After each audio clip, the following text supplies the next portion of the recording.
Secara umum, ada juga pertanyaan mengenai kecepatan. Pertanyaan maksimum saya tidak ingat di mana dirumuskan, dengan cara yang menyatakan bahwa semakin besar dirigible, semakin buruk sifat aerodinamisnya, dan dalam pertanyaan itu terdapat ketidakbenaran. Semakin besar dirigible, semakin baik sifat aerodinamisnya, pertama-tama, dan semakin besar dirigible, semakin banyak energi yang dapat dibawanya, semakin cepat ia dapat mempercepat. Dan ada juga yang dikatakan tentang mesin jet, tentang konsumsi bahan bakar, dan sebagainya. Seperti batas 200, itu sama sekali bukan batas, bahkan pada varian biasa tanpa mesin jet. Dan jika ada angin yang menguntungkan, dan seringkali seperti itu yang akan terjadi, karena dengan teknologi modern, kita melihat semua aliran, semua angin, di mana untuk naik, di mana untuk berbelok, dan sebagainya. Dengan angin yang menguntungkan di lapisan tinggi, dirigible dapat terbang hingga 600. Sedikit lagi saya akan menjawab tentang yang dekat dengan bumi. Jelas, di atas sana bisa terkena angin dan sebagainya. Lalu bagaimana dengan yang dekat dengan tanah?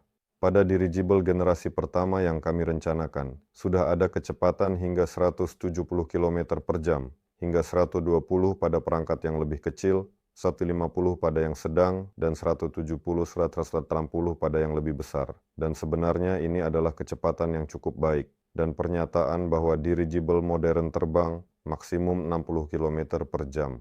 Tunjukkan kepada saya dirigible modern terlebih dahulu, lalu kita lihat berapa kecepatan terbangnya. Tidak ada dirigible modern, kecuali dari Jerman, tetapi mereka juga dianggap kuno. Itu satu. Dan dua.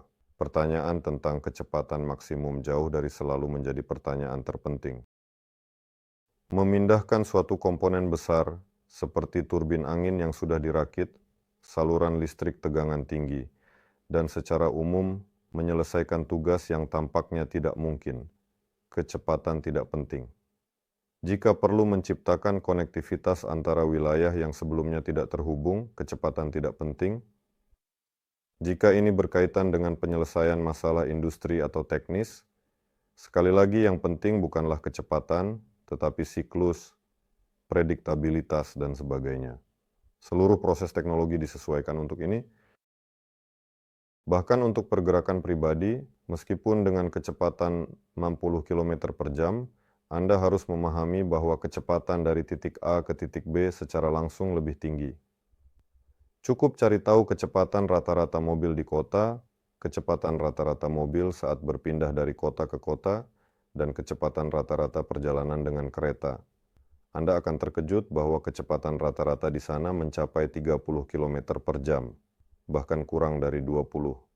Jadi, dalam perjalanan langsung, bahkan 60, yang sebenarnya tidak akan 60, itu akan menjadi 120 atau lebih, mengalahkan transportasi darat dan kereta, serta semua yang Anda inginkan, karena terbang secara langsung dan dengan kenyamanan yang baik, tanpa beban berlebih, tanpa getaran.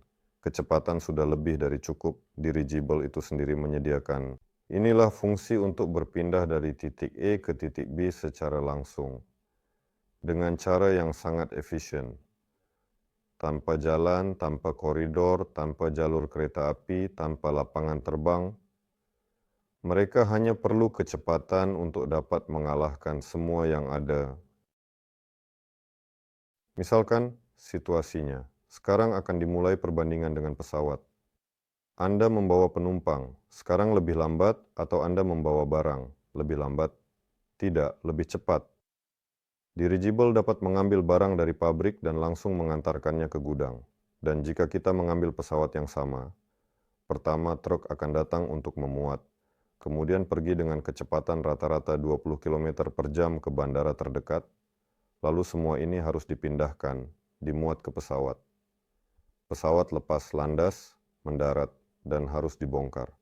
Sekali lagi, ke truk yang sama, truk itu pergi lagi, sampai kemana truk itu sampai. Ini baik bahwa ada truk, kadang-kadang ada kereta, laut, itu benar-benar memakan waktu lama.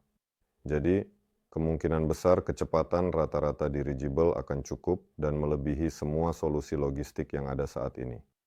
Begitulah. Terima kasih.